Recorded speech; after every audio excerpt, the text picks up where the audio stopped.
Hey, what's up guys? It's me, Tristan, and today we are going to present a very pressing issue. Let's take stuff off my chair. So, today our issue is, as you know, global warming. Yeah, you know me as Tristan, YouTube channel is Tristan Lyndis M, or you know me as Trisha because of my girlfriend. Yeah, we combine names. But I have a challenge for you all. But first, before I get to that, I do have a request, and it would be for you guys to watch the entire video and not skip to the end, because this is a very serious topic, and I would like to educate you a little bit on this. Yeah, climate change is a very serious crisis, and it's happening now. No matter what you think, it's here. And it will affect you. And when I'm done with this video, you'll probably know why. So, what is climate change, you might ask? You may not ask it, because you already know. But whatever the case, I am going to explain. In short, after the Industrial Revolution, when we decided that we would start manufacturing more things, and building more things, that put off a lot of carbon dioxide, or CO2, as a lot of you know it. It pretty much, CO2 is clogging up our atmosphere and the air. Technically, you could say it's building it up, but it's also destroying it. So it's just there. And so it traps the sun's ultraviolet rays, which the ultraviolet rays, if you don't already know, is, your sunlight. It's nice for some people. Heat can be good and bad. Too much of it can cause sunburn, which is, yeah, that's kind of hard to explain, but every time you're out in the sun, you're getting cancer. No, it's not bad. It's just it's the ultraviolet rays, which is why you gotta be so careful of radiation. So, yeah, the heat that's being trapped because of that CO2 after the Industrial Revolution is killing our plants and making, the earth warmer. And it is, for people, some people digging too hot, or all our junk is building up, because we're just throwing it away when we're done with it. And, yes, that kind of is the human response, because we are human. Oh, I have my water bottle. It's done. I'm just going to throw it away. Well, first of all, that water bottle is 5 cents. 10 now, because it doubled. But you get the point. It could have been recycled. Yeah, now let's get to the main point. So a lot of people think, oh no, it's going to happen to someone else, or it's not here yet. Sorry to burst your bubble. It is here. For some people, it is affecting them more than others. But as humans, we have a tendency to try to put things off. Like, someone tells you to go do your laundry. You say, oh, I'll do it later, or I'll clean it tomorrow. I have done that a couple times. I'm not perfect. They're wrong, however, that it is not here. It's just affecting, people. It's just not as evident for you as it is for somebody else. So here is before, it's pretty much pre-industrial revolution. So this is more or less what the ultraviolet rays did. They would enter the atmosphere if they did, and they'd bounce back out. We had cleaner water, for sure. We had definitely more forests. The ice in the Antarctic and Arctic, there's more of that. Your air, so yeah, the atmosphere is clean. And there was less droughts from disasters. I could also put that there was less disasters, because it was. So, and then this is what happened from after the Industrial Revolution to now. Also, I put that because our temperature is warming, and once we go above 2 degrees Celsius, we're not going to be in the best state because stuff is going to start dying more. We have CO2 and methane, which is CH4, from like cows, which we have a whole bunch of because we cleared land to breed a whole bunch of cows, which they're taking up more room than like they need to. So the sunlight, yeah, some of the ultraviolet may bounce back out, but some of that is going to get hit because of the CO2 in the air, and it's going to trap it in, making it warmer. Notice how the ice cap is smaller. The ice is shrinking, and that, yeah, it's melting, so our water level is rising for some people, and so some islands are going to be consumed by water. They are going to die because they won't have a home. We are getting more water pollution. We are taking down forests for either farming, trees, for, paper and just stuff that trees are used for. Many different things, but people do it for money, unfortunately. They do it a lot for money. There's also more disasters from global warming, like, because the climate is changing, which is why it's called climate change. So, I am here in Portland, Oregon. It's normally pretty rainy. For the past couple of days, it has been up in the 70s. Now, that's not saying that's just because of global warming, but we don't usually go from a 50 to 60 to 70 to 80 degree day and then go back down because this Saturday it's supposed to rain. You don't normally do that. Extreme, like, temperature and weather pattern changes are part of that. Like lightning. Sets a tree on fire when it's at the driest part because everything's dried out because of the sun, you're going to have a fire, which is why some of the forest fires that happened last year in 2017 were such a hazard. And human-set fires, like the one that burned most of the Multnomah Gorge for, like, tourist places.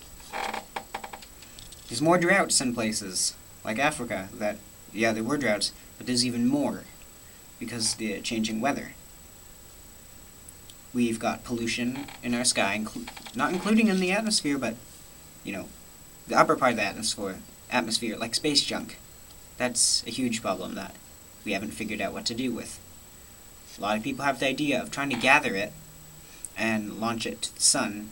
Well, that's giving it to another place, unless we can actually make it to the sun, and it would disintegrate. And so, you're asking, okay, I know what you're saying, it's bad. You could probably be saying that. But my point is, how do we change or slow down this change? So, we know the most obvious and most agreed upon one, which is emit less CO2, carbon dioxide, into the air. Whether or not we as a human will do it immediately, as I mentioned earlier, we put things off, we don't have a specific deadline or plan. All we know is we need to start emitting less CO2. Yeah, we pretty much need to act on it. As individuals like me and you, and everyone else, there's things that you might already know, like take less time showers unless you're about 2 to 3 minutes, which I urge 2 being your goal. Unless, of course, it's 3 because you want to be cleaner, but still. Try not to take over 5-minute long showers. Don't leave your sink running when you're brushing your teeth. Small things like that will save water, and it won't have to go through the process of treatment and stuff, which loses some of it. Shorten showers and shorten water is what you should know for this one. We need to recycle and reuse stuff. This water bottle we bought for my dog because he has to take pH water. So what I did is I found the garbage can, found the lid and cleaned it, and took the bottle and cleaned it, which was in the 5 cent. And so I'm going to use this until it's old, and then I'm going to take it in and get 10 cents for it. So, yeah, we need to recycle stuff. Yeah, it's kind of a pain if we have to, like, go all the way over somewhere to put something in recycle, but if we keep on putting stuff in the trash, our landfills are going to build up. And some of those landfills stink. And they're just sitting there. We can't do anything with it. So while that grows, it's just going to keep on growing if we do this. A lot of people recycle, we just aren't recycling enough. We just all need to be more aware of our ecological footprint, which I'll get to that later. As an action plan for, like, Americans, what we need to do is get our president, or somebody of a very high power, just like the missiles that we sent. Those cost how much? And we built a couple missiles and launched them. Okay, that's a fair amount of money. That money could have been used to help fix our problems here in the US, and or help others, like people in Africa. We could have been helping them and ourselves with that money instead of using them to destroy something, which wasn't good. The chemical weapons labs were not good. But doing that, you're going to have debris, and taking the materials to build that missile, not all of them are particularly safe. So, we have solar energy also, and we have hydropower, and thermal energy, which is, heat energy, which is pretty much almost close to solar. We have wind energy too. We must all invest in solar energy, and just renewable ones. China's already started. A couple other places too, including like the carbon filtering towers that they have. I believe it's somewhere in Asia. I think China. If we don't really need to keep on using oil, we just need to leave it. Really, they're just doing it to get money, yeah, because they want to have money and have quite a bit of profit. But by doing that, you're mining the earth of stuff that took so long to generate. This isn't like Minecraft. You can't find oil just over and over. We have a certain amount, and when that's gone, that's gone. Until more dead fish and stuff and ancient bogs compress to make oil. So, let me ask you a question, because, as you know, we have a lot of deforestation. So we're cutting down those trees, right? Yeah, we're making lumber, which makes more money. It's all about the money, people. I don't know why. But we have all this technology. Yeah, a lot of people use your phones. Not always good because you're continually staring at them, but if we have all this technology, can't we use some byproducts or something to make a type of paper? Like I'm using right now, I'm using a type of cardstock, which I've saved for a couple of years, but, like, if we have all this technology, you'd think we'd be able to have a solution to maybe stop cutting down as many trees. But we're not, because we're making farmland and, like, homes and stuff all over. Not too good. And as a world, we need to stop putting our toxic waste in other people's lands. Yeah, we have the Hansford site. That didn't exactly turn out well. That toxic waste is going to come back out or leak someday. You can't keep it contained forever. And if we keep on producing more, we're just adding to that amount. Which, the solution to that is not make so many things that have that byproduct. Yeah. So, as the gist of this, the main couple things we can do to solve this is cut CO2 emissions, but have a deadline and penalties for people who don't follow the agreements, which we need to rewrite and make more specific. Then we need to send food and water and supplies and money to countries that need it. Underdeveloped, struggling countries. We all see this thing happen, but do we do anything about it? No. Not really. We try, but we send supplies. But we don't send money, which is what they need to. Also, so some of this information I have gathered from myself, my life, and stuff. But also we have to use textbooks. Yes, that's made out of paper, but those are so incredibly old that some of this information we're learning is 10 to 20 years ago that this happened. Major event. Happened in 1980. Okay, well, that was kind of a while ago. You know, another major event I remember is some earthquakes killing people this past year, and fires, and having those tropical storms come like 5 times in a row, and that massive snowstorm over in the east. That didn't look too normal. So, it'd be good to get updated textbooks, or let the government let us use more material. Updated material. Can't just use some dusty old thing that really isn't that relevant. Some of the things said, like, it will happen, global warming will, happen in 15, 20 years. Well, until recently I learned that we have about 15 to 20 years left, and that was signed like 2 years ago. Not much. If I make it through high school and die because of global warming, my achievement will be getting through school. So that just about concludes part of this. If you have any questions, comments, anything, I have my media. As you know, my YouTube channel, you are watching it. My Facebook, Lyndis Lawrence. I have an email, 9088tml@gmail.com. I have Google+, but I don't use it as much. I share my new videos to it, which is just in Lyndis M.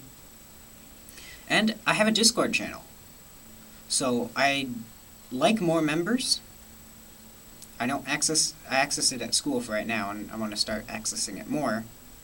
But I'd recommend you joining. It's pretty good. I have friends that I know, quite a few people that I know there, who live here in Portland with me, who are on it. So, yeah, if you like this, don't forget to leave a like. I'd recommend commenting because I like all feedback. And subscribe for more. That'd mean a lot to me, and I could probably give a shout out to you. And remember, we must take care of the planet if we are to live and have species and diversity. And all live without having to see others dying, run out of different types of food because they've gone extinct. Coral die, and we must take care of our world in order to live. And I have my sources, myself, the Modern History textbook, which was extremely old. There's only 3 pages in the entire book that covered global warming. None too good. Considering the fact half the information need to be updated, or it really wasn't accurate. Yeah, Google, I looked up to 2017 world temperatures to use, my knowledge, and my teacher, Mr. Wiener's class blog, which, yeah, I do also want you to check out the blog. It's Wiener MWH for Modern World History, .blogspot.com. It could really use some love. Also, I'd recommend you look up your ecological footprint by going to that site, the blog, and then clicking on that link. It'd be good to know for everyone to see how much you use.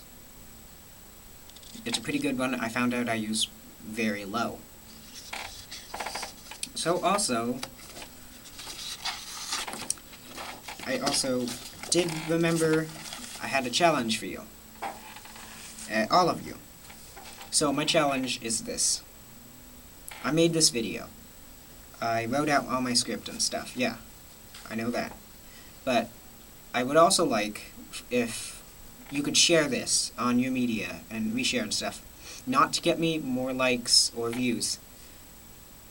I've put together a small plan that everyone can follow. But if not that many people know my channel or know stuff, I'll be posting this to all my media.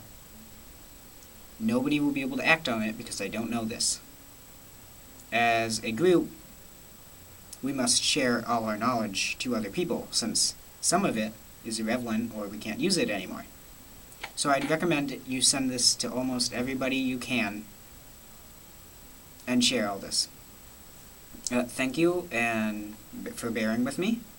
This is Tristan Lyndis M, and I am going to sign off from my presentation on global warming.